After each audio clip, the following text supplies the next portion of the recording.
Hey, everybody. We'll be taking your calls off the Twitter Spaces and, of course, Restream and Rumble Rant.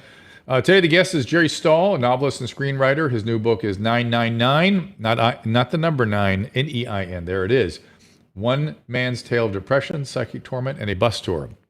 And when I think about elevating one's mood, my mind goes to touring death camps in Germany and Poland. Nothing more uplifting than that. But Jerry did exactly that, and he has got some interesting insights into our current political climate and what happened back then. And I guess in point of fact, it did have an interesting impact on him, but we'll get into all of that. Another quick aside, I saw that some weird Twitter feeds were saying that we didn't mention Dr. Zelenko's passing, which we categorically did. And as I said at the time, he had a very severe cancer, and it's remarkably lived as long as he did. And his intention was to serve and to do good, and we will miss him. Terribly. Yeah, Susan says terribly. And indeed, if anybody would like to make comment or talk about him from the Twitter Spaces, we're happy to do so. But we'll get right to Jerry Stahl after this. Our laws, as it pertains to substances, are draconian and bizarre. The psychopaths start this way. He was an alcoholic because of social media and pornography, PTSD, love addiction, fentanyl and heroin. Ridiculous. I'm a doctor, for sake. Where the hell do you think I learned that? I'm just saying, you go to treatment before you kill people. I am a clinician. I observe things about these chemicals. Let's just deal with what's real. We used to get these calls on Loveline all the time. Educate adolescents and to prevent and to treat. If you have trouble you can't stop and you want help stop it, I can help. I got a lot to say. I got a lot more to say.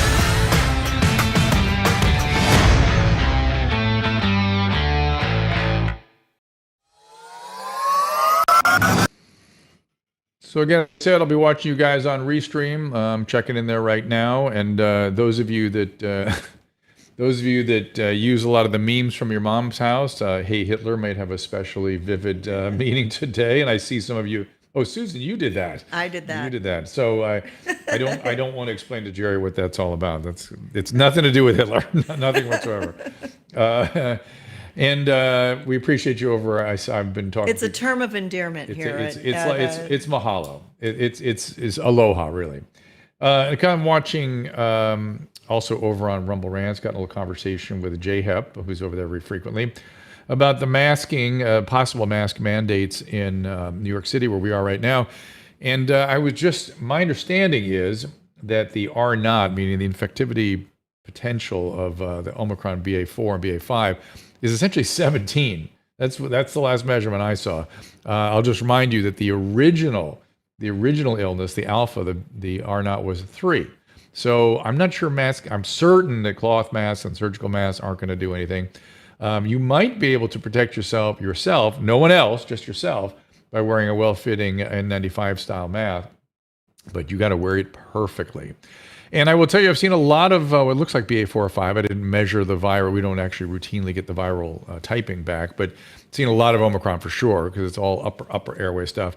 And the vast majority, I would say 90% of the cases I've seen have been very, very, very mild. They've been mostly, of course, in vaccinated folks, but the people particularly had hybrid immunity, previous Omicron with vaccine, seem to do very, very well with this. So let's bring in our guest. Jerry Stahl, as I said, is a novelist and screenwriter, and went out on the road. I'm guessing motivated by a mood disturbance. Jerry, welcome to the program. Great to be here. Thanks for having me. So make that connection for me. What was going on with you? Sure. What motivated you to get on a bus? And again, nothing says elevated mood like Auschwitz. Well, I have not always been the wisest in terms of elevating my own moods. I'm that guy I talked about in Permanent Midnight who tried to get off heroin by doing crack. Clearly a bad decision.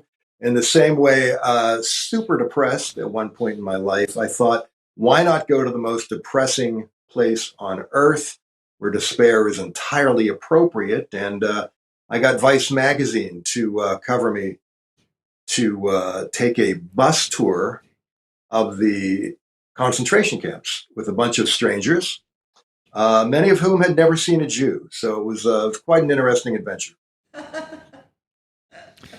And I've got a million questions, naturally. One is, it seems odd to me that they'd never seen a Jew. Where had they been? Where did they come from? And how did they react? Funny you should ask. We went around the room the first night we were there in Warsaw at the Kolbasa Grotto, and everybody was asked why they went on the tour. And a lot of them were like, I've always admired the Jewish people. I've watched a lot of History Channel and the Military Channel, and I love Schindler's List. Never met a Jew, but they seem great. And so myself and another we're the only tribe of Moses on there. We had to represent. And odd as it sounds, I grew to love all these characters. They're just, it's a whole other world, Drew, of people who are rich who tour by bus. That's their world. Really? And is the reason they'd been isolated? Are these Midwesterners, or these people live in rural parts? They're Americans, I assume, right? These are Americans. Yeah, I don't say that with any malice. Some of them are Americans. They just didn't happen to mingle with Semites.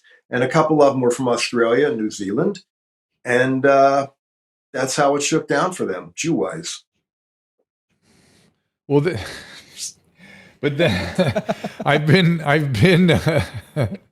Jew-wise.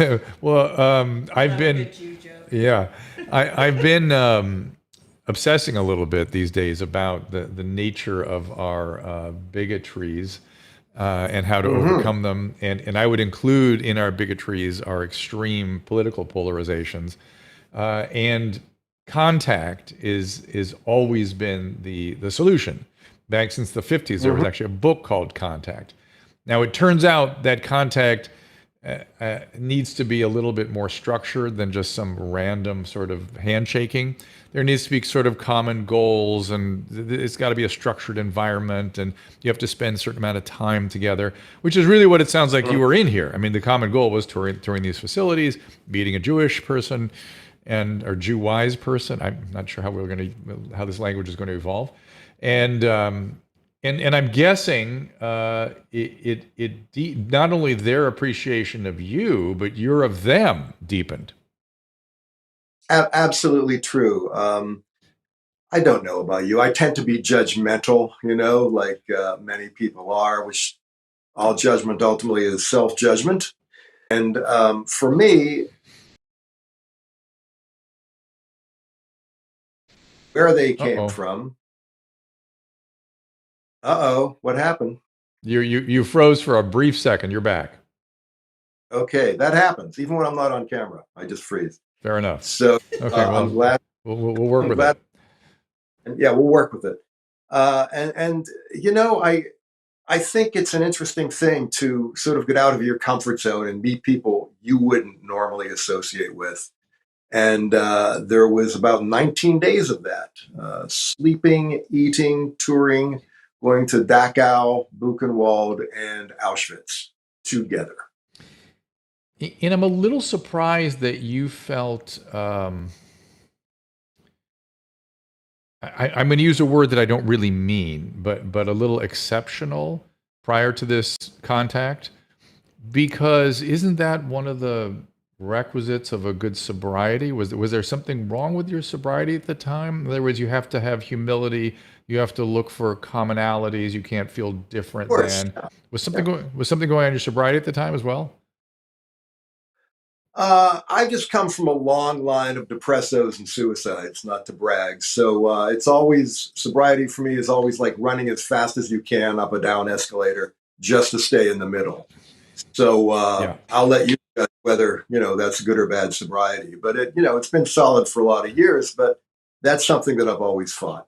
And the best way for me, speaking of sobriety, is to listen to other people's stories and talk about them. Right. Get out. Right. That's the solution for me as a rule. Yeah, getting out of your own head. Are you sponsoring other people, or did you at one time? No, of course I do. Yeah, many people. Yeah. Okay. Still do. Okay. So really, there's nothing wrong with your sobriety. There was just sort of it feels. It's something you were holding on to. Let's put it that way. And I'm not saying it's right or wrong. It's just something you were holding on to.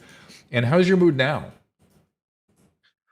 Oddly enough, much better. on the other side of all this. Sometimes I think, the best way to get to the other side is straight through. So I just went to this place that I thought would really take me south and put me in a place almost like testing, to see how you make out. But what happens is you're prepared to have this amazing experience. And the first thing you see when you stumble onto Auschwitz is a bunch of people in almost stupid t-shirts eating pizza and drinking Fanta in the Auschwitz snack bar, which I had not anticipated. Nope. And threw me for a loop.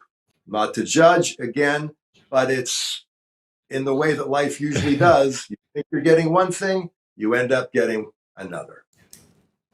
But it sounds like a almost Kafka, not even Kafka. It sounds like a true absurdist sort of through the looking glass.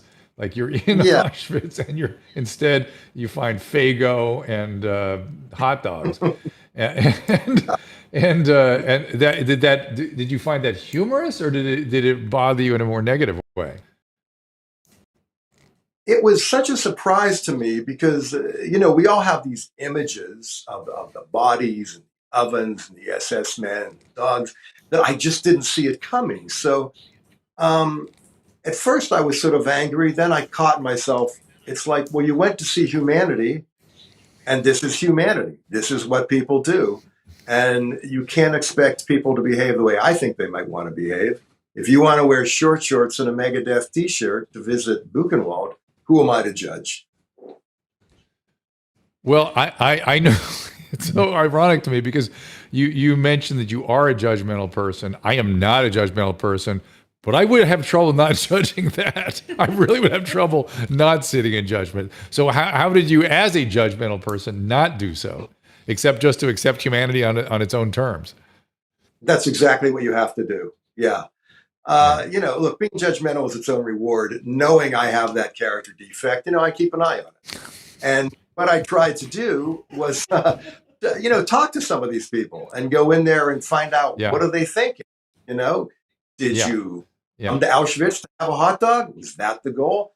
I've done journalism over the years, and I always find myself going to those places that are odd, off the beaten track. I was fascinated by the men's room attendant at Auschwitz, who, let's face it, wouldn't have a job if it weren't for the Holocaust. And did you speak with him, or I imagine you just spoke German, right? Or Polish, wherever you were. He spoke. This was in Poland, so I tried through an interpreter because I was very curious. Like, I wonder if he was like a fourth generation crapper hand, over there in Poland, and like had his great-great-grandfather held Himmler's hat. Well, the Reichsfuhrer was relieving himself. But it was tough to have a conversation. Ich bin crapper hand. Exactly. Couldn't have put it better.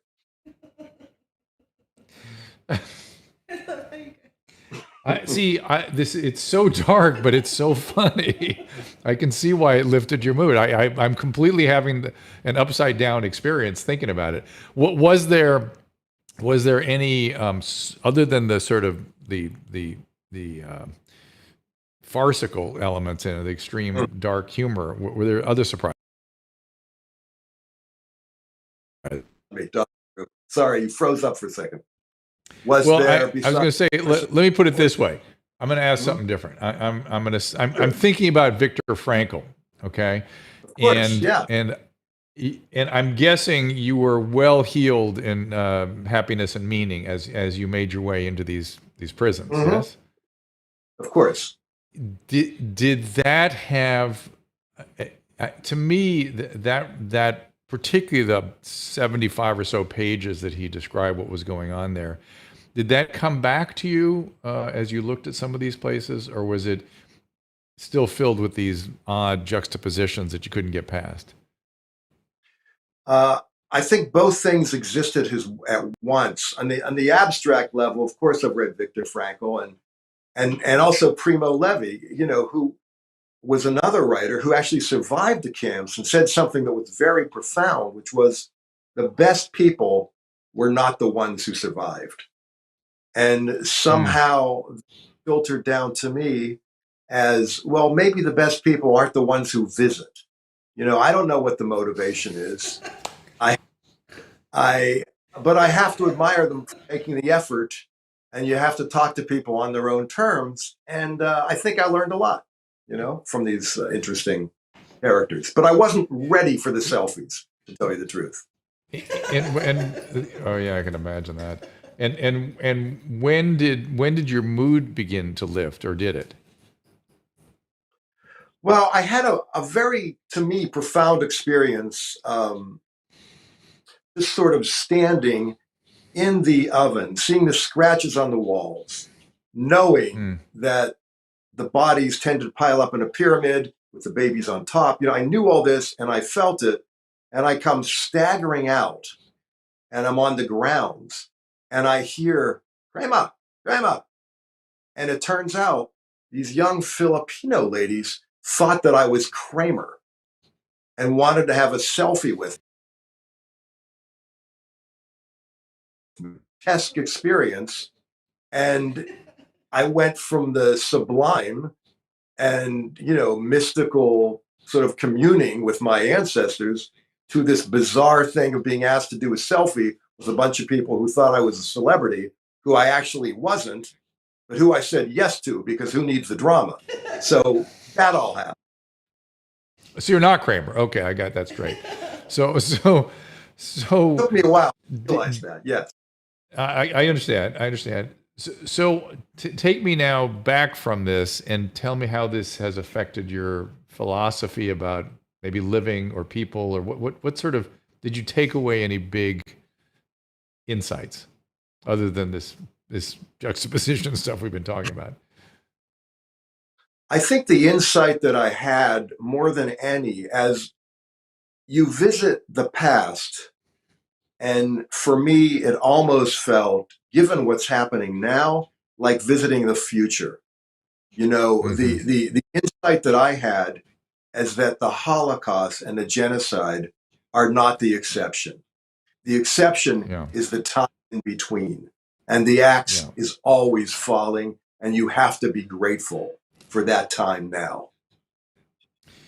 Yeah. So, well, I hope we're staying in that time. So talk to me some more about that. I'm very worried about the present moments, and I always was so mystified by how the average German could go along with these things and could perpetrate these things.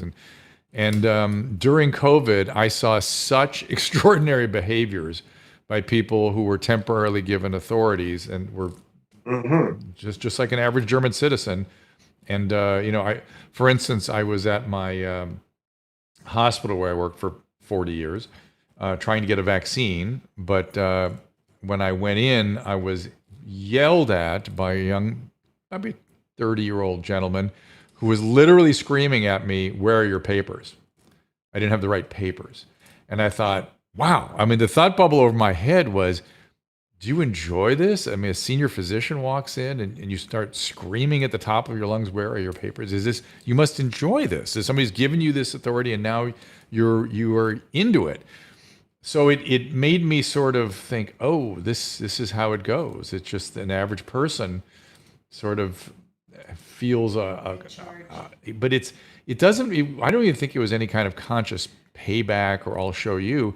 I just thought it was, well, now I've got the authority and I shall wield it because I'm going to do a good job, without any thought to what they were doing. Mm-hmm. Did you have your papers?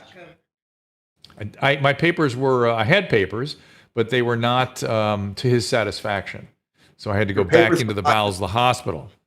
They were in order, but I didn't have the right this and the right that. I can't remember what the specifics were. Yeah, I was trying to get the vaccine. Of course, I contracted COVID running around the hospital that day. But, that's trying to get the vaccine. Yes. Oh, yes. It was a great, great irony. Yeah. You should include it in the book next to the stories about the Dr. Peppers and the pretzels and mustard.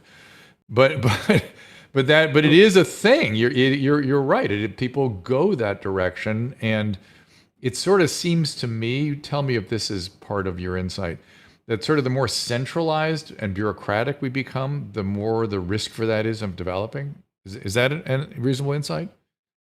I think that's one part of it. Another part, which I hadn't realized, one of the tour guides was very nice, friendly, kind of charismatic young woman. She was talking about her great grandfather who was a Nazi, and that she had asked him, how could you side with the Nazis? And he said, well, they gave me 12 slaves, and who else would do that? And they made me rich. And what you realize, forget politics, forget authority, forget even bigotry. The Nazis made a lot of people a lot of money, and in our own time, I think there's a certain parallel to be had. A lot of people made a lot of money under a certain, whatever your politics, a certain fascist adjacent leader we ourselves had. And I think for a lot of people, that justifies or at least explains why they behave the way they behave. In the case of the guy with their papers, it seems like all he got out of it was a feeling of power, which is something else entirely, from what you say. Which is, yeah, right. That's what that was. That's exactly right. I noticed I'm having trouble when I live in a state that locks me down and remains on an emergency and takes deeply incompetent, like disgustingly decompetent policies that drastically hinder people's personal freedoms. I start losing track of who the fascists are. It just seems like people will do fascistic things fighting what they think is fascism. And that almost scares me more than anything. I mean, that's kind of how Hitler came to power. One group was fighting another group, and they were all fighting communism. And which is the worst policy? They lost track of that. Yeah, of course. I mean, on some level, you have to ask yourself, why are people doing what they are doing? I don't know. Do you think the reason people end up being fascistic and super regulatory is because they enjoy power? Or do you think on some level they think, perhaps naively, that this is what is required to end the plague? I think they believe they're doing the right thing for sure. I don't think it's some sort of evil intent. I think it's an intent to do the right thing. Like Hitler thought he was fighting communism, whatever. I mean, they do these things. Now, the ease with which they take away, catches my attention. When the ease with which they take away personal freedoms and lock things down and all that was sort of shocking to me, surprising.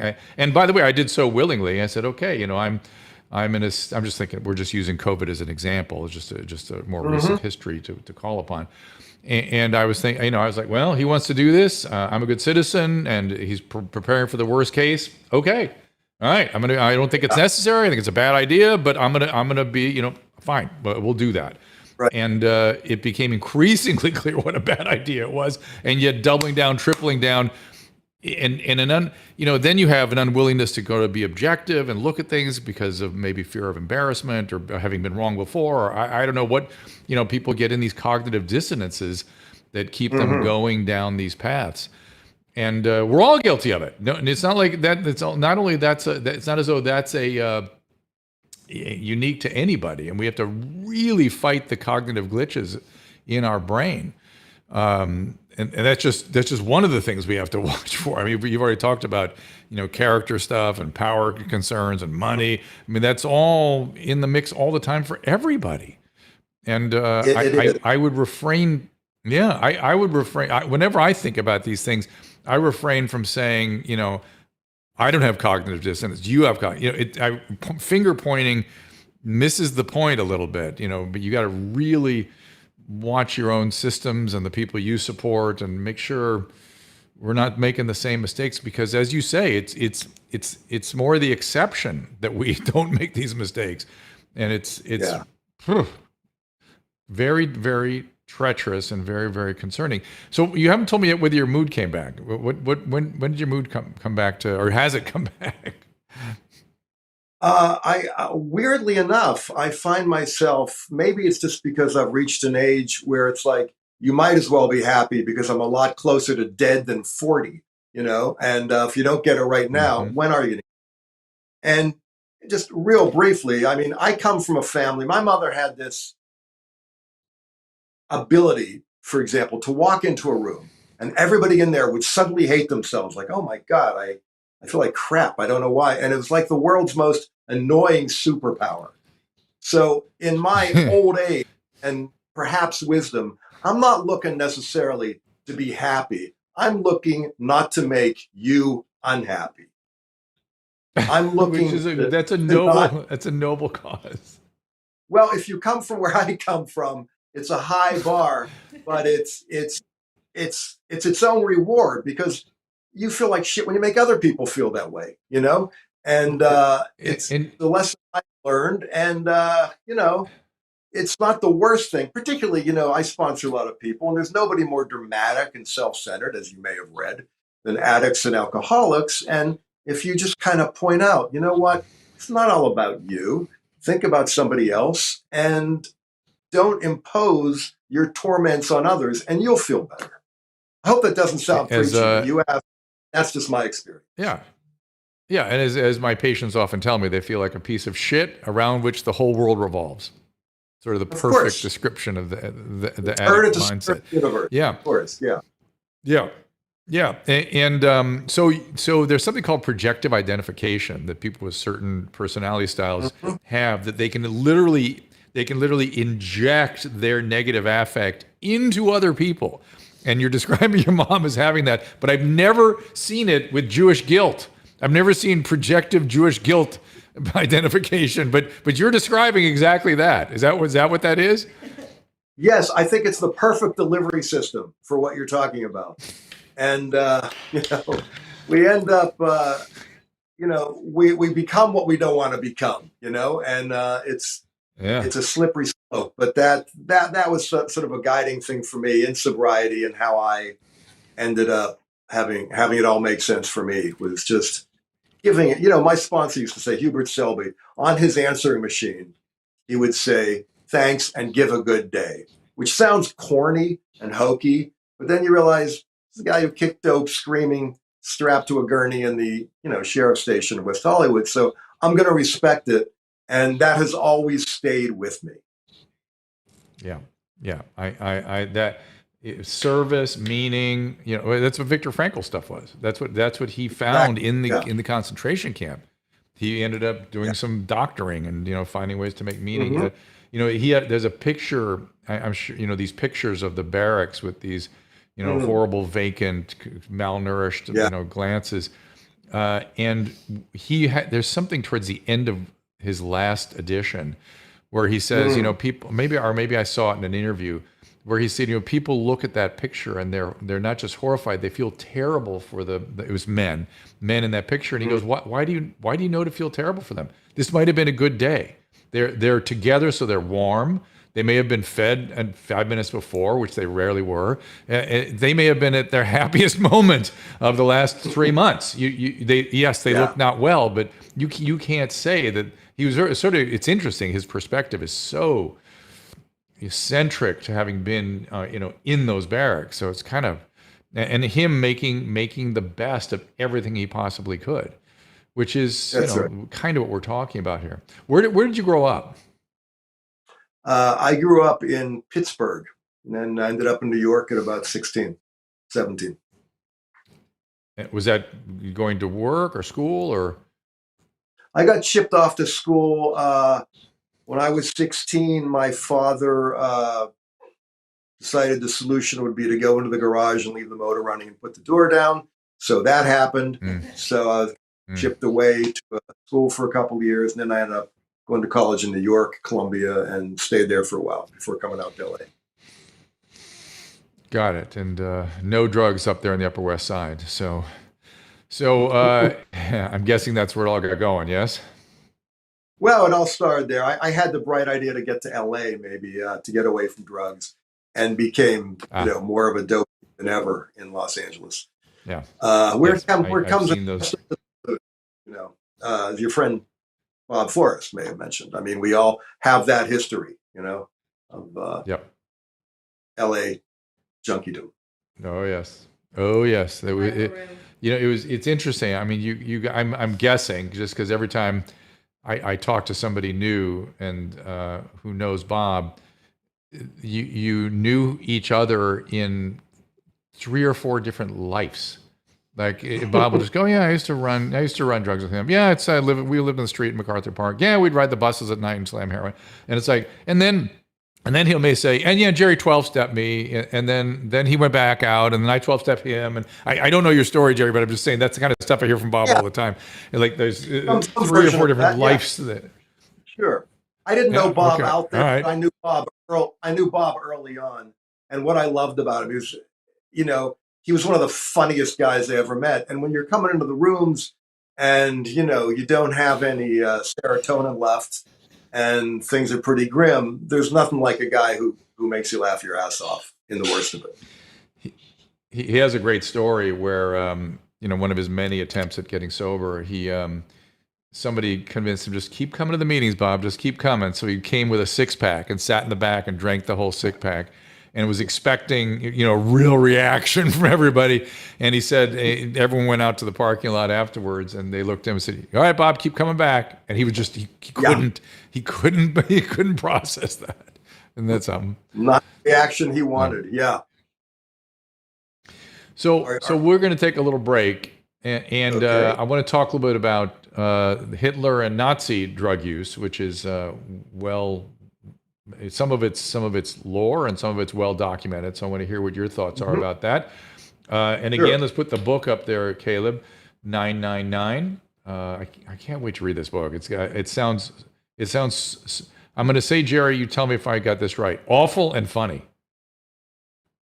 2 great adjectives. It? That about nails it. Yeah. All right, we'll be right back. I think we have found the holy grail of skincare. Genucel has absolutely changed, certainly my skincare regimen. I like that vitamin C serum, the under eye creams, skin nourishing primer. Susan loves the eyelash enhancers, uses it on her eyebrows as well. Genucel has everything to make us both feel and look amazing. Best part, the quality of the products. Using pure ingredients like antioxidants, copper peptides, and a proprietary calendula flower base, Genucel knows how to formulate products to perfection without irritation. For Susan, she hates that annoying dry area under her nose during allergy season, like right here. She's tried everything, but no matter what, the skin is flaky and dry. Nothing seemed to help until she started using Genucel's Silky Smooth XV Moisturizer. It soaked right into the skin. She was hooked after one use and now loves all of their products as well. I am a snob when it comes to using products on my face. The dermatologist makes a ton of money from me. But when I was introduced to Genucel, I was so happy because it's so affordable and it works great. I was introduced to the Ultra Retinol Cream, which I love at night. All the eye creams are amazing. People notice my skin all the time, and I'm so excited because it's actually working. Right now, you can try Genucel's most popular collection of products and see what I'm talking about for yourself. Go to Genucel.com and enter code DREW for 10% off. That is GENUCEL.com, and the code is DREW. And a reminder that the immediate effects eye cream can have results in just 12 hours. And I literally found immediate effects from that eye cream myself. Susan, are you good there?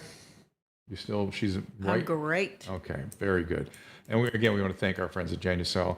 The guest is Jerry Stahl. The book is 999. I am watching you guys on the Restream, and of course I'm over there with the Rumble Ranters. And we've got calls coming in. We will get to that as well. But first, I want to talk to Jerry about some of the historic use of particularly amphetamines. I guess the one observation that can't be assailed and is just so was that the German army used a lot of amphetamines. Accurate?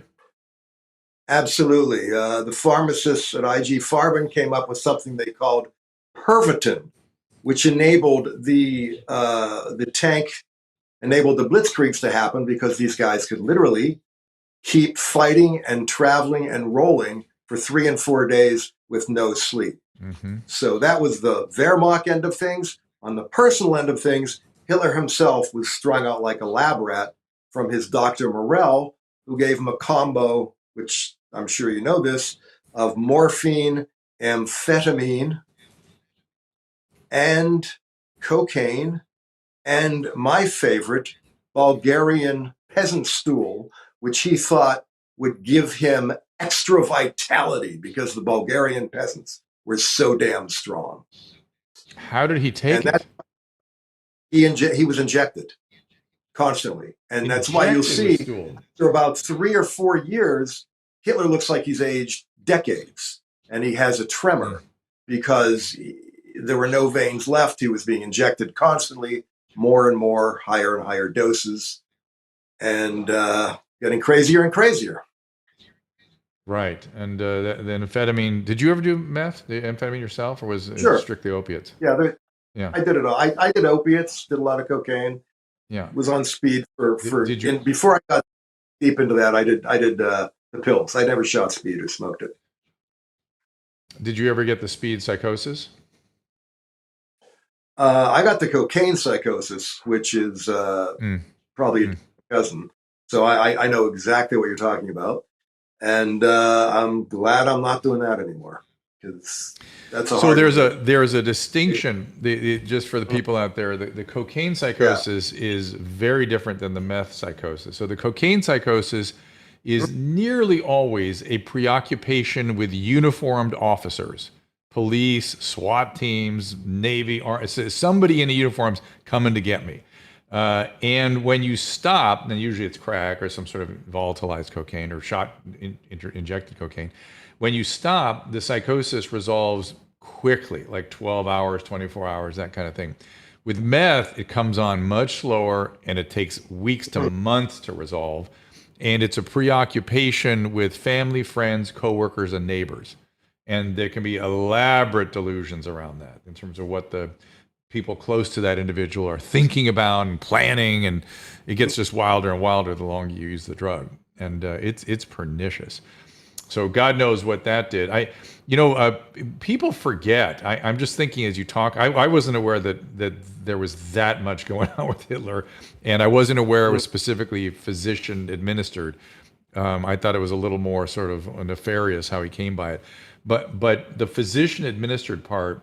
It gets my attention, well, because we're still dealing with that problem to this very day, for one thing, which is, my peers killing patients, which constant.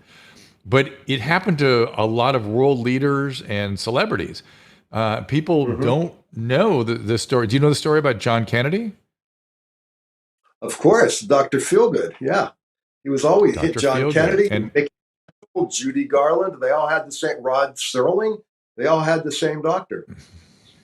Yeah. I actually, to bring it even closer, my own mother had that guy, and he was injecting her with benzodiazepines. Yeah. And he was injecting her with benzodiazepines, and she didn't know what was going on until she developed withdrawal from that when she left Las Vegas for the time. And this guy, Kennedy, actually had a acute amphetamine psychosis where he threw his clothes off and was doing cartwheels down the hall of a hotel and proclaiming how great he felt. And then the opiates were why he had back pain. And let me tell you something, the whole thing about him having had Addison's disease is bullshit. If you take chronic opiates, you look like you have Addison's. You also look like you have testicular failure, because that's what opiates do to you. You don't have Addison's disease. Probably the same asshole that was giving him the opiates was the one making these diagnoses. Ugh. I didn't know that Awful. about the. So that's a direct result of the opiates. For sure. It's not. It wasn't Addison's. Addison's is a specific disorder. It's an autoimmune attack on the. He had low cortisol and he had low testosterone, I'm sure, because somebody was injecting him with morphine regularly. And he had back pain. And as you know, if you did opiates, back pain is something that develops with chronic opiates. It's because you develop a chronic withdrawal syndrome. And so people get in this cycle of back pain, more opiates, back pain, more opiates. And then all the other shit hits medically. Yeah, it's good. It's good times. And literally, it's a party. I don't know if I want to talk about this publicly. Let me get on the Restream here. Anthony, are you in the Restream there? Can I tell our story from today? I better not. I haven't seen it. Okay, I better not. Just that they're still making the same mistake over and over and over again. I'd like to hear about your mother having this doctor. How did they get together? How did their paths She cross? was a singer. She was a singer for a band that opened the Dunes Hotel, and she started Really? having anxiety. Yeah, and it was back when the genie was over the. Remember the genie over the casino? I don't know if you're. Yeah. Yeah, the big that was her. That was the hotel she opened as part of this opening Wow. act or this opening show, and she got anxiety, and so this guy showed up and started injecting. This is how you're going to get over anxiety. Here is lorazepam. This will take care of it. And of course, it does. Feels great. Yeah. And then good times ensue. So it's so bad. It just goes. It's why we have all the homeless too. I mean, no one is willing to do the hard work of recovery. And I get it. If you get so far out there that you're homeless and you're chronically ill and stuff, I get it. We need to find safer measures. But my goodness, it's not for everybody. That's all I'm saying. I'm sure you see in the rooms how many people are on chronic stuff that they really keeps them from a full recovery, frankly. Yeah, there's a lot of that going around. And the homeless thing, I mean, so many of them, it's either mental illness or addiction, pretty much. Yep. There's not a lot of That's it. And it breaks your heart. That's right. And the That's pretty much solution, it. I say, is very, very difficult. Yeah, that's exactly right. But at least, we have these open air asylums, and it'd be nice if at least a physician was involved in supervising the allocation of resources for this open air facility we have. But there's not one physician involved in the systematic allocation of resources. And by the way, you're not allowed legally to do anything. Oh, why'd you find that? Caleb, that's a picture my look what he put up there. Google. Wow. Probably that very show. She was something. Craziness. That is Sir Drew gets all his amazing. good looks. What was the name of That's the what band? Drew What would was the look name like of with the a band? wig on. I don't remember. I actually heard a recording of that performance one time. Didn't she also Wow. open for Red Buttons or something? No. But that was on the No, Ed Sullivan show. she was big with Ben Blue. Ben Blue. She was in the she Ben was Blue Ben band. Blue's. No, she was in Jimmy McHugh's band, but she was with Ben Blue's. She was Ben Blue's foil, straight guy. She would play the straight man for Ben Blue's comedy routines. So She We- also we- hung around with Kennedy no, not really. a little bit. Yeah, we don't really know. She a lot of And her the stories were obfuscated and remain obscure. she didn't tell us a lot until we didn't find out until Drew was in his 40s and we found it on the internet. Right. Really? Some of the things that was going on in her life. She had a very much of a Don Draper quality. I loved her. She was so- the best. So Are you still discovering all right. things? Yeah. Are you still discovering things? we not really. I've had some extraordinary discoveries. Let's just say she had a whole life and family before mine, and I'm not even sure my dad knew that. And I got to Wow. meet some of the people because I got to meet the stepson and the step granddaughter and all these people that we didn't know existed. And so there you go. But it was a different time, and people wanted to take things. Like I said, I mean, it was very much like Don Draper talked to Peggy after she got pregnant. It just didn't happen. And you can't do that in this day and age. Let's take some calls. Let's get some calls. Those are the in here. days. Yeah, right. Josh, come on up. I'm guessing. There we are. Hey, Josh. Doctor. You know what, Jerry Stahl? I'm guessing this conversation interested you. Yeah, I really, I was raised Jewish. I've suffered from depression. Not that there's a connection between Judaism and depression, but there is something that's interesting about Jews and depression, and I think that it does have to go back to this critical agency. In psychoanalysis, you call it the superego. It turns on itself. It also is very critical of others, and being Jewish, based on the history, it's very difficult to get out of that trap. I find myself really resonating with what your friend Jerry is saying here, and the guest. And I just want to know, I do agree with Jerry. Just based on history, if you did any history lessons, the Jews in every part of the world have always been sort of removed in some way. And so it does seem to be, a peacefulness does seem to be the exception, actually, for Jews. And let me get Go him ahead. comment about that, because he didn't really say that specifically, but I bet you might, Jerry. So go ahead. What is the history of the Jewish people? Yeah.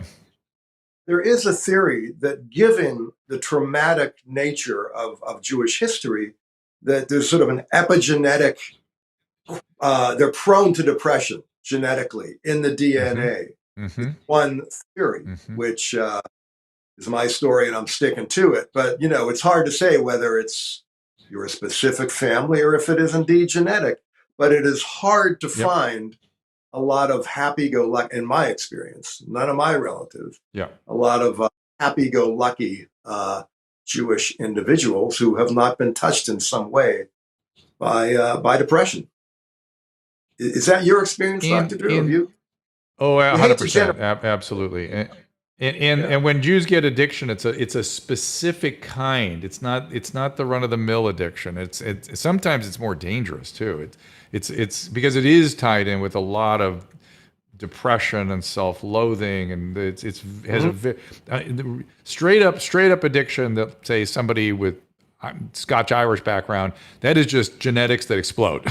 Just explode. And they can be happy too. They don't have to have depression. Jews, there's always a lot of psychological stuff there. And some of that I'm wondering, so Josh mentioned the family systems. The family systems are extremely demanding. They're extremely closed. They're extremely intrusive, right? And that's not exactly a good way to make happiness. It's a way to kind of make kids that are repressed and kind of unhappy. They're not out doing stuff. And he also said that they don't, I think I heard him say they don't judge. And I thought, they tend not to judge other people. They let so-called other people, the goy, they can do whatever they want. But you, Jerry Stahl, you need to do that. We have a special plan for you, and you've got to do exactly what we need. And this is all that special stuff, which has its own kind of narcissistic quality to it. And again, it's a closed system, a closed club, a closed family. It's closed all over the place. And that makes makes kids unhappy. It does. And it makes them feel guilty and oppressed and not living up to things. And Caleb going to ring in about Catholic guilt, which is similar, but it's not. Doesn't have the same. It's not the same in the world quality. With the Jewish community, it's like, Mr. McKillicuddy's son is not doing very well. He wants to, he's not thriving in his job or something, and that poor kid. But Jerry, if you weren't doing well at school, or if you started slacking off, no, that's completely unacceptable. And in fact, you're going to kill me. You're killing me. I'm going to die if you keep behaving like that. And then you're going to put me in the poorhouse. The Catholics are you're going to hell. It's a little different thing. It's on you, Caleb. You're going to take yourself to hell. Right? Exactly. Yeah. It was so odd because I wasn't even surprised whenever everything came out about the NSA watching everything that we do and recording everything, because that was my natural inclination. God is watching everything you do every second of the day. You need to be careful about all of your actions. And I've just always lived like I'm being watched. Nothing changed when I found out the NSA was recording everything. Now it's the Chinese. My grandfather always used to say, if you ever forget you're a Jew, Gentile will remind you. So yeah. That is funny. Well, and the other thing that Jews have done and I'm surprised the Catholics haven't done it. And African Americans in America did it, and Jews do it historically, is using humor. Humor to deal with, and I feel like your book is that humor writ large. It's a very familiar juxtaposition of mirth with pain. Well, I think any oppressed people, whether it's African Americans or the Irish at one point or Jews now, they're always using humor as a way to get through. Caller. Yeah. Uh-oh. Go ahead. Did you say Yeah, humor or humor? It sounded like you. Humor. Sounded like you Humor. combined two words. Oh, Yeah. I wish I'd said work. Jew. Yeah, you could patent that. But finish that thought. I'm sorry about the phone doing its thing, but go ahead. No, I think what you were talking about before about Jews being special, but there's also the truth that Oscar Levant, who was a great Jewish wit, he was one of the first people to talk about neurosis on television and also an addict. He always said, like, self-hate is just narcissism with its pants on backward, which is kind of true. Yeah. You know, you're just Yeah. as obsessed with yourself. You're obsessed with telling yourself what a piece of shit you are. And, you know, it's the same muscle. Yeah. Yeah, and that's that piece of shit around which the whole world revolves. It's that specialness again, and it's sort of a relative of codependency. Codependency is I'm so concerned about you, but it's really my pain that I'm feeling, and I just can't differentiate it from needing you to be a certain way. Yeah, these days especially, all roads lead to narcissism. They really do, and that actually concerns me because I feel like people with narcissistic personality constructs can do not so great things, and it makes me wonder if there are trends in personality structure across history, and I'm wondering if maybe back in Germany in those days there was something similar going on. That's a great point. I mean, I don't think we have to look too far in our own presidential history to talk about demented narcissists. And Hitler, certainly, he had a quality of narcissism and also revenge because Jews kept him out of art school. Had they only, blotted his crappy, watercolors and let him into the damn Vienna art school, none of this might have happened. But he showed them. Yeah. I'm going to let Melissa come in. Melissa, we're hooking you up here. Melissa, go ahead. Unmute yourself. Melissa. And there you are. Oh, yeah. Go ahead. First of all, I'm feeling very personally attacked as someone that is Jewish. I mean, not like in a bad way, but and is in recovery. I'm about 4 years sober. Congratulations. Thank you. But so much of what you're saying, I just had to say is, I just kind of had that moment of clarity. But as to what you're saying, in particular regarding Hitler, just as a huge also World War II buff, I'm just curious. We hear a lot about the immediate, and Dr. Drew, you brought this up too, the immediate effects of methamphetamine psychosis and whatnot. I'm just wondering if certain longer term psychosis, or not necessarily psychosis, but post-acute withdrawal, if that could have been, the long-term use could have also played into a lot of the lack of real just clear-headed decision-making that we saw. So you're saying that he doesn't even have to have been using when things became so wild. It could have been withdrawal. And to be fair, and as I don't know what you experienced, Melissa, but withdrawal can, post-acute withdrawal can last for a year, easy.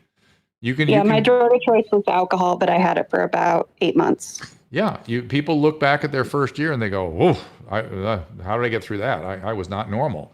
I didn't know it at the time, but I was not normal." It's a very common insight that people have at the end of their first year. So yeah, I agree with you. That's why I take in all these stories about Hitler using, and there certainly is well known. I mean, look, they use amphetamines in the military today. Fighter pilots and long-term pilot navigations routinely. It's a lot of amphetamines being used. So I'm sure he was around amphetamines for sure. Trying to nail down exactly what was happening to him is really rough. It's really tough, whether it was post-acute withdrawal or actual we just don't have the data. But I'm intrigued by the fact that we have some documentation of a physician providing this stuff to him. And where did that come from, Jerry? Dr. Morell was there's a book called Blitzed, which documents in detailed form. I believe the author is Ohler, but my memory is not what it used to be, so don't hold me to it. But the book is called Blitzed, and it's a really detailed history of basically narcotic use among the Nazis, particularly the Nazi leaders. There was a drug called Eucadol that actually his personal physician Morel helped develop, which was this very potent combo of amphetamines and opiates. And it's sort of a speedball, but just it got him out of bed morning, and there it is. Ohler, I had the name wrong. Yeah. You're way ahead of me. It's a book I recommend. Fascinating, and it will tell you all you need to know about the effects of drug use on Nazism. Yeah, it's amazing to me how much medical and pharmacological history gets sort of brushed aside in the sort of general historical record. For instance, Abraham Lincoln had a obsession since he visited a prostitute down by the river during his early days in Springfield. He had an obsession with having contracted syphilis from her. I believe that's why he broke up his engagement, his first engagement to Mary Todd. If you know his history, he broke up and went into a profound depression. The very doctor that treated him with for the possible infection with syphilis with mercury followed him through the first 2 years in the White House and maintained him on mercury, during which time he was documented to have had catatonic depressions, of which mercury is well known to be a cause. So this stuff is not new to leaders, and they're just humans. You know, they are flawed, and at the very minimum, we can certainly look at the present moment and reflect upon that. That is for sure. After all, it's just humans.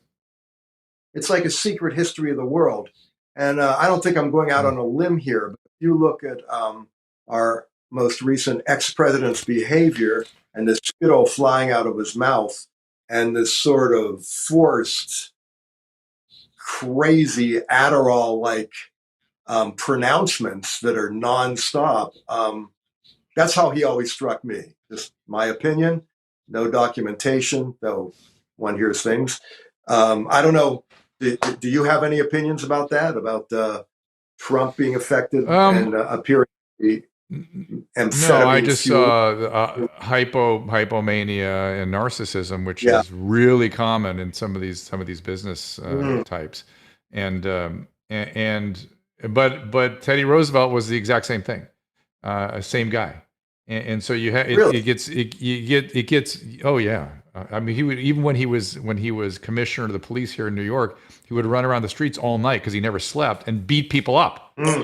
He just did not sleep, and he's well documented. He couldn't sit at a desk. If you wanted to have a meeting with him, you had to go run through the park and climb rocks with him because he was so manic he couldn't sit still, and he was severely narcissistic, severely. Yeah. And one of my favorite presidents. So I don't know what to do. I generally have I know you're judgmental, Jerry, but I generally want to stay away from judging because these conditions that we're talking about, these states of being and personality disorders and mood disorders, they're human conditions. And in certain settings, they are a liability. You do not want to have them. And in other settings, they're an asset. If you're a manic narcissist, I want you for a fighter pilot. You'd make a great fighter pilot. Maybe, I don't know about maybe a general in certain situations. I don't know.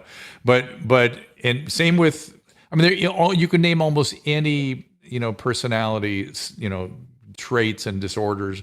And in certain settings, and usually the other thing about all of this is that whatever misery they bring on other people, they're usually suffering more than anybody, typically. That's sort of typically the situation. So I try to have compassion for all the manifestations of the human psyche. And then it's the context. It's the context that matters. Yeah. Yeah. And you can speculate. You can be judgmental to an extent, and you can also have compassion. They're not mutually exclusive. Yes. Well, when I say judgmental, it's more like I can relate because there's a part of me that is not that different from the person I'm quote unquote judging. if that makes sense. Interesting. I think it makes a deep sense. Leopold, buddy, what's going on? How are you, my friend? Hey, Dr. Drew. Long time no hear. How are you? I'm doing okay. Good. Got back from Hawaii, did some trips and things, but I'm fascinated by this subject and love Jerry's artistic endeavors with his writing.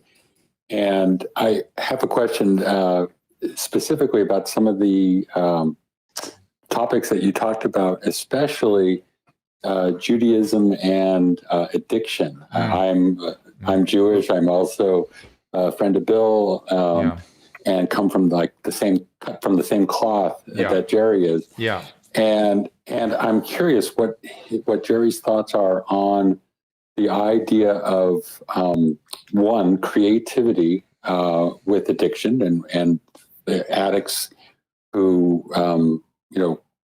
go into creativity as a form of a new addiction. In other words, doing something creative and focusing all that addictive energy on creativity. That's one. Leopold, let me interrupt you, because addicts do that with everything.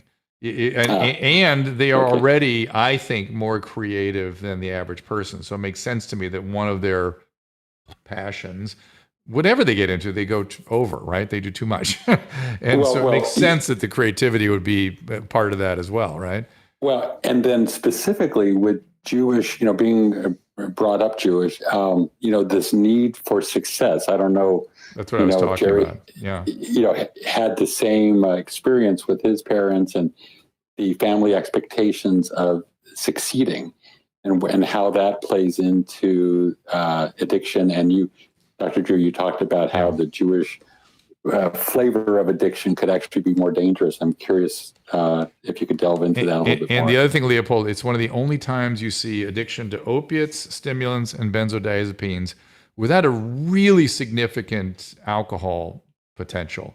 I mean, again, Jews, you can literally see Jews that are severe opiate addicts that have never had a relationship with alcohol. You don't see that in the normal addictive sort of setup. By normal, the usual run-of-the-mill drug addict. Jerry, I'll let Jerry talk. I'm sorry. Go ahead. Okay, sure. Jerry, your take. Yeah, for me, that's that part of the culture for me, because I'm older than you guys. Back in the hippie days, drinking was considered lame. Drugs were considered cool. So that's the like too old for punk, too young for hippie. I was in that cusp in between, but nobody drank. Or if they did, they weren't. It was like Boone's Farm wine or something. Wasn't the way we did drugs. And I think there is a certain. I can only speak for myself, but creativity is another addiction, because if you're really creating, you're up there on the high wire, and you need something to make you feel like it doesn't matter, like there's no net. So that's what heroin did for me. And the hardest thing about being clean was writing anyway and saying, no matter what happens, I'm going to be okay. And it took a long time to get there. It's one of the interesting differences in drug addiction today. If you talk to Bob these days, he's talking about this a lot, which is how there was a culture to drug addiction. There was almost a purpose to it. There was a spirit to it, and now it's just it's not. There's nothing. There's not a desire to be a part of. There's just and that's we both miss that. It sounds odd, but we miss the treating addicts where you can just go. You remember how you loved to run with those guys? You can find something else that's just as passionate. You can be just as passionate about, and a drug addict would understand that. Today, you can't even say that. They'll just go, "Oh, what do you want me to do?" It's like, whoa, oh man, yeah. Well, I mean, all my heroes were junkies. Everybody from Miles, Hendrix, all these Lenny Bruce, you name it. But what they don't tell you is when you're getting clean, Keith Richard isn't there with a warm towel. You know what I mean? You're kind of on your own. Right. That's a hard-earned lesson for a guy like me. Yeah. Yeah, and do you at the time did you start to look more realistically at what happened to those guys? You know? Yeah, and what happened to me? I mean, at some point, I was that guy who relapsed so much at meetings. It was like people wouldn't sit next to me because they had relapsosis. It took me a while. That's why when I share, I always talk to the newcomer because, I got a ton of time now, but it took me a minute. But I think that the truth of the matter is that, we're addicted to that struggle, and that is Mm. another almost replacement for life, because when you're strung out, it's black and white. You either have it or you don't. When you get clean, it's all a gray area.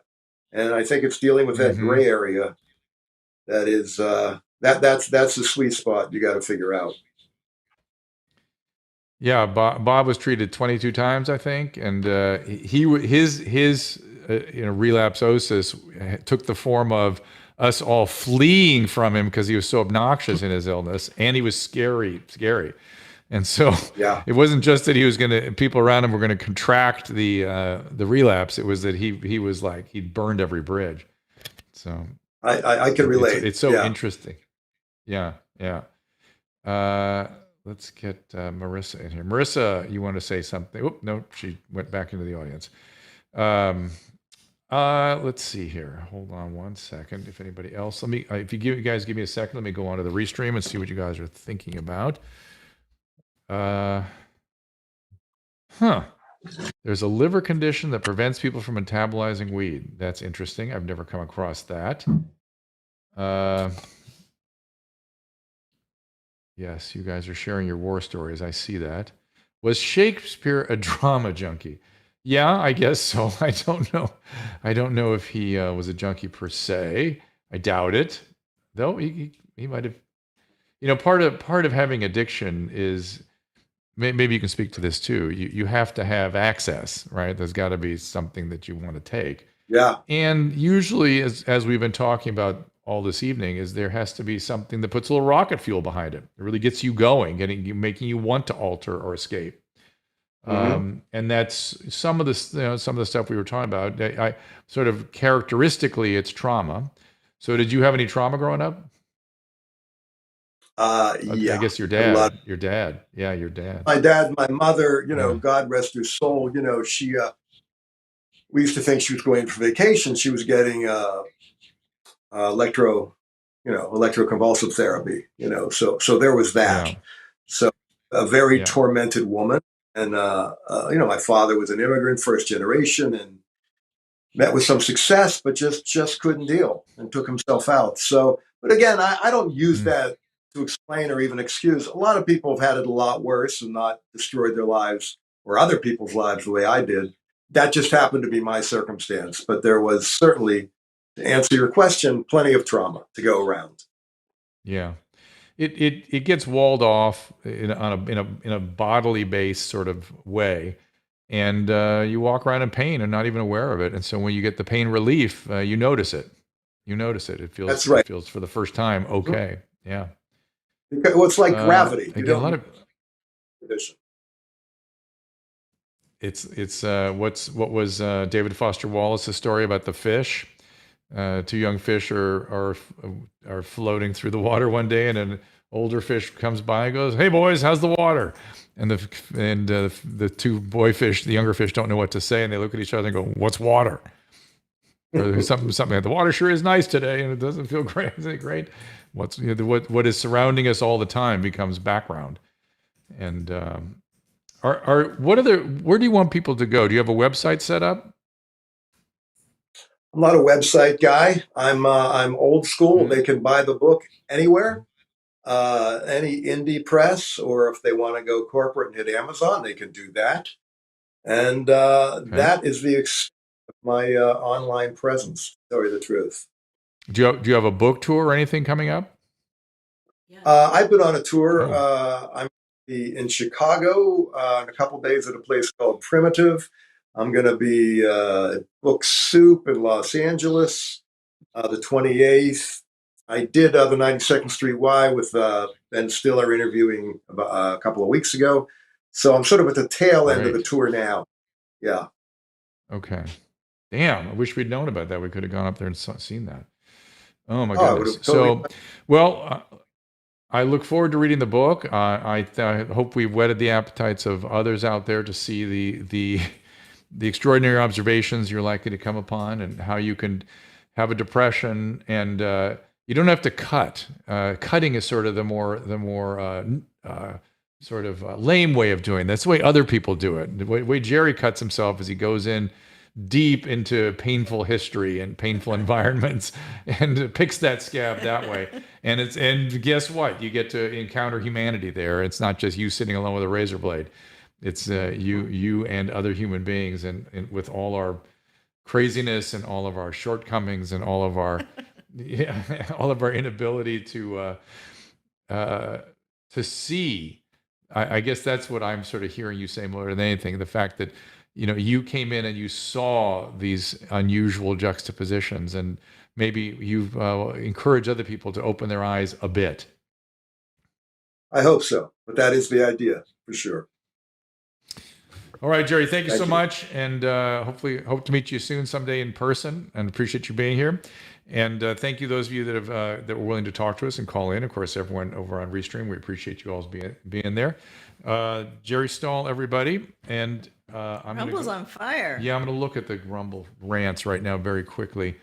Okay. Jehep likes you. Jehep is my friend now? Yeah, he likes Jerry. In New York he's City, gone. tried to reinstate. Oh, the mask mandate. Oh, he likes Jerry. Good. He's outside Detroit too. I'm assuming it's a he. Diane, I have. Jehan. Jehan. You're funny. There was a. Yep. Yeah. You're speaking on the other side of the mic, honey. You got to put the mic in front of your face. Yeah. Yeah, I'm looking around it so I can see the computer. That's the only problem. What, it's I took it away 35, from 40 your face years of 'cause working it with was- microphones?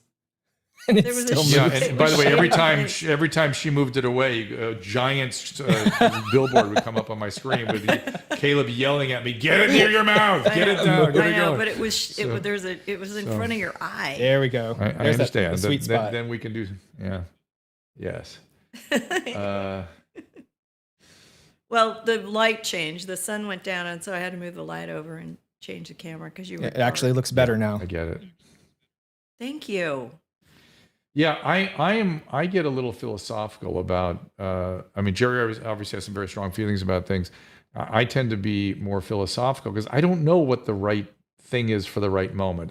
We all have our own pathologies, and some of those may work for us all. Someone may work against us, and I just don't know. History is too complicated a phenomenon for me to judge what is a good thing and what is a bad thing. I just know that there have been lots of things that look like bad things that turned out to be good things. There are lots of things that looked like good things turned out to be bad things.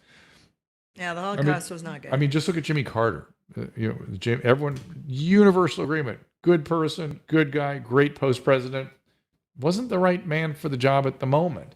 So there's so much to these historical interpretations of what I'm worried about my own hubris, so I'm always trying to be humble in the face of these things. I can observe these things and I can see them and I can comment on them, but I don't know what they mean necessarily. I don't know what it means that Putin is the way he is, or is he sick, or is he not. And I know the system. I can kind of understand the system that he leads up as being something that doesn't care about individual humans and doesn't value ruthless. individuality. But maybe the five guys behind him are even more ruthless. Yeah. I don't know. Yes, he's ruthless. Yes, he's KGB. Yes, he's all these things. But I don't. Is that the worst one in that position, or would you get something worse in there? I don't know. It's too many variables. I do think it does make me feel bad that our government doesn't do a lot of things actively to try to stabilize the world. It doesn't seem like it. Maybe they are. I don't think see we it, have the power anymore. Well, We're afraid of everybody. yeah. So Well, we also have to be respectful of other countries. So it's complicated. The point is, it's complicated. Any event? if you ask a Ukrainian, they'll say it's worth us giving up our country so that he doesn't go farther. I've talked to other Ukrainians about it who actually have family that live there, and they just said it's not worth saving. Just Yeah, I believe that people should take stands. Then why I didn't think they that's just a- let them have it? You know what I mean? Like, that they could have done that. That's right. That's the That's one what I that, would have done. could have happened. And I think we all admire that they didn't. We admire it. Now, was it the right thing, the smart thing? I think you're in a little better territory. That's why people think moralistically, because if we were to look at it being the correct thing and the country gets destroyed, you might go, oh, they shouldn't have done that. But if it was the right thing, if your conclusion was this was with a capital R, this was something you needed to do because it was the right thing, then it kind of doesn't matter what the outcomes are in a way. And that's when we've lost track of moral thinking.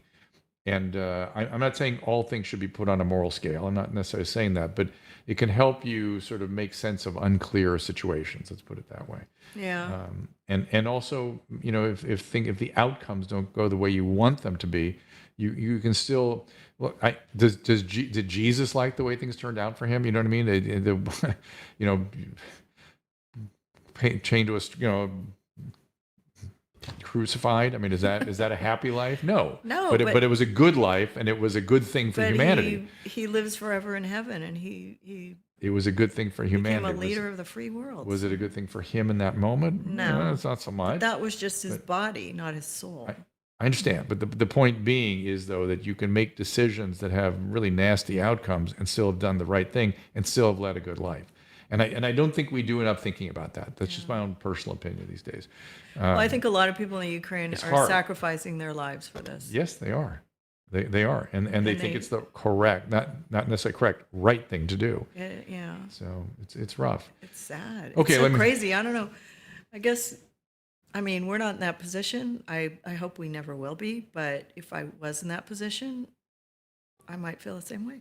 Well, let me look at some of what you guys are saying here. Carl's Jr. lover is saying it's pathetic. What is pathetic, Carl's Jr. lover? Or it's pathetic. Maybe. It just seems like in this day and age, we shouldn't have, this kind of stuff going on. As Jerry just pointed out to us, it has always been, and the exceptions are the in-between times. I know. And we should be very clear-eyed as we approach these things. Did you see that in New York City now? Did you notice on TV they have ads for how to survive a nuclear holocaust? Yes. Oh, great. Yes. When there's a bomb that goes off, here's what you do, and it's online too. And what do we do? You go to the center of the building. If you're outside, you go in immediately. You In take the your clothes hallways? off in the center. Take your clothes off. Put them in a bag. Wash. Take a shower. I don't know how you avoid radioactive water, though. I mean, but just look up New York City. I'm running out into the sun, and I'll be the first one to go. I know Susan wants to be in a blast of Unless glory. you've got a big bag of Oxy on you. Insights into my wife, ladies and gentlemen. Caleb, there you go. So she's either going to run towards the mushroom cloud, or if I can find a big bag of OxyContin, she'll hang out with She'll Stahl. hang out here for a little while. Look up New York City. No thanks. No, I'll no, take your word for it. All right, I'm going to look it up. Thank you for looking at it. Caleb, you could look it up. New York City. I'm not putting it into the survive universe. nuclear blast. Jehup's coming with me, Drew. Sorry, nuclear blast. I Here we bet go. Tom will come New too. York City releases video guide for surviving a nuclear blast. That's crazy. There it is. Interesting. Yeah, I guess they have to worry about it, or we do. It's the fact that it's just here it is. I mean, here it is. Get inside. We're closer to China. Get inside. so- Move away from windows. Stay inside. Shut doors and windows. Go to the middle of the building. Stay tuned. Follow the media. Great, the media who we all trust immensely now. Well, that's the only time you want to have the news station on your direct TV. So you have to have a news channel. But how do you watch it if you're in the middle of the building? Right. Oh, I guess online or look for, but how's your Wi-Fi going to stay? I'm sure this building would have a loudspeaker No, tell us to all stop panicking. Maybe. But that's what they did in the World Trade Center too, right? I'm running right out into so the. here we I'm going go. to go stand on the Hudson River and watch the sun go down Okay. quickly. All right. Thank you guys again. I keep telling Drew he has to have like a pile of. Wait, there's Carl's Jr. lover. We focus on the workers. You mad at me for making sense? Carl's Jr. lover, you're You're all broken up in there. Maybe Tom, are you attacking him? Is that what's happening? Because Carl Jr. is trolling apparently to Tom's. Okay. Let's see. Grab stuff. Kelsey's joining me. Kelsey Keith on you. Yep. Okay. I want to see the cloud. Secret House says, oh boy. We are getting macabre. This is going from I mean, it's reality, I guess. And we all have to have a little humor in it because what are you going to do? Right, which is what Jerry was reminding us of tonight. All right, so we are... Nobody likes fun. Oh. Unkelman, he's the guy that was on American Idol. He's one of the hosts. The first season of American Idol had two hosts. It wasn't just Ryan Seacrest. It was Ryan Seacrest and Brian Dunkelman, and he's coming out again with some. I think we were there that day. Nope. We were there the second season. Yeah, and then we are going to talk to possibly. I want to get some new, like you see, I'm getting some new stuff in here for these streaming shows, and talk to a gentleman that hopefully joins me. I've read his book on hypnosis. It was kind of interesting. He's a French man. He wrote the book in French. I read it in French. And enjoyed it. It was very clear, and I could understand everything.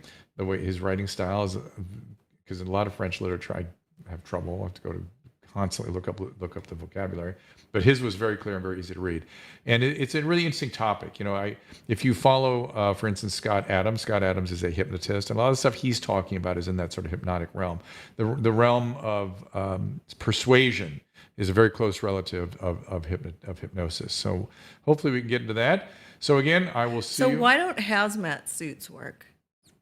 Who said they don't? For a nuclear holocaust. Who said they don't? Like maybe we should take off all your clothes and put on a hazmat suit. I guess you could. You have one handy? But I'm just saying, if we're that worried, they should have like supplies of them in the city for you to have in your closet, like next to your ball gown and your high heels. Easier to pass out, harder to pass out than masks, I would say. So, okay. Man, I'm still thinking about it. Jehep is in there defending us on all fronts. And we appreciate that, my friend. All right. So, and Goldfish is saying we respect someone who denies the truth. What is the truth that Mr. Goldfish is trying to share with us? I'm always interested in the truth. Boomers live like materialism, consumerism. Mm-hmm. Yes. You're using what you call a shibboleth, an empty slogan. If you have a specific complaint, I've been doing a lot of growing, Diane says, different types, different levels of hazmat suits. World Dunlap reminds us that is true. And Drew wants to heal people. He wants to keep them alive. That's thing. What he lives for. Yeah. I'm very spiritual, and I'm just know when the time comes, it's that time. I would stay with him as long as possible, but to help. I know I wouldn't run out to the sun. All right, we are grinding to a halt here, ladies and gentlemen. Thank you all for joining us. You guys, thanks for watching. Make sure you check out the latest Dr. Drew After Dark. They're all getting funnier and funnier. We've got some great guests, and also, follow us on all the platforms on both. Everything's available on Dr. Drew. Somebody just YouTube asked an interesting channel question. They asked, does the vaccine work? And Corolla and I are going to be discussing this graph. I want you to look at, see if you can see that. This is it's a little close. Go back a little bit. It's a Canadian study. Okay. Text it Caleb, to me. can I send it to you? Yeah. And, email it. Email it to me. He's getting creative. Email it to you? Okay. Hold on. Gosh darn it. Okay. Give me a second here, because I do want to put this up on the screen. You can give me 1 second. It's all right. It's a study that shows, it's from a Canadian study, and I don't know who did it. It's actually I don't know who did it. And Corolla sent it to me and said, "What do you think of this? Do you still think the vaccine works?" And it's an interesting study. It shows that, because somebody on Goldfish on Rumble, 1, 2, 3. he was asking, "Do I think the thing works?" Well, I don't think it causes infection. This prevents infection. I don't think it prevents spread. You can still catch it. Oh yeah, for sure. I do think it probably reduces the intensity of the illness because I've seen unvaccinated people get the same Omicron and vaccinated, and Right. it is different. Right. It's Not like a always, common cold. not always, but it is different. The people that really do well are the hybrid immunity, people vaccinated and who have had Omicron, especially more than once. I can attest to that. But this particular study suggests that in a dose-related fashion, you're more likely to get infected. You're no less likely to stay out of the hospitalization. And if you're double boosted, you're more likely to die. Now, the only thing by a factor of about 3 to 1. And the only thing I would say about the triple boosted or double boosted category, those tend to be older people. Yeah. We know what we're doing over the age of 75. We boost repeatedly because we have been a data. year? We have data to tell us to What do if that. you haven't had a vaccine in a year? It shouldn't. like a It shouldn't flu be shot. doing much. It shouldn't be doing. There it is. There's the study up there, guys. So if get you the want to look booster. at it. You guys on the Rumble rant, look at that. Look at that particular window, and you'll see that this study. It's pretty big study, and it's suggesting that we're not doing much with the vaccines. And I am, of course, I've been saying for a long time that it's not a perfect vaccine. Has maybe a little higher side effect profile than we would like. I still and on top of that. Today, the CDC came out and are essentially mandating boosters. I mean, they're not in their own way mandating. I don't know quite what in other words, I'm fearful that they're going to start saying you're going to need the booster to have the vaccine passport to travel into the country and that kind of thing. And I think they're heading that direction. Now, is there any good data to suggest that taking a non-Omicron specific vaccine, boy, that's a tough putt. Yeah. That's a tough putt. If you're young and healthy, if you're 75, yes, get Omicron. get it. But if you're under 45, man, It's like getting a head cold. And let's see. I mean, not everybody. Some Not people everybody. have I've seen some nasty responses ones, to it, but most of it's been pretty mild. if you've had 2 vaccines, it's probably Most of it's been pretty mild. Yeah. Hang on a second. Psych in the low boat, whatever. Sweden is in better shape than we are. Yes, because they didn't send their kids home. They kept them in school. Just that one thing make things drastically better. I've said this forever. I'm going to say it again. That when the Ukrainian women went across the border into Poland with their kids, remember what I'm going to say, Yes. right? The first thing they would say when somebody put a microphone in their face, they would say, "It's terrible. We're leaving our husbands behind. It's really awful." Well, we got to get the kids in school. I mean, we got to find a school for these kids. They've been out of school for 2 weeks. 2 weeks. Can you believe? Well, now they don't we have got to a do home, something. so- And so this is, and instead here we did it for 2 years. They didn't expect their houses to be bombed either. So. Well, no, they were in Poland. But then once were they got to Poland. Poland, they learned Polish too.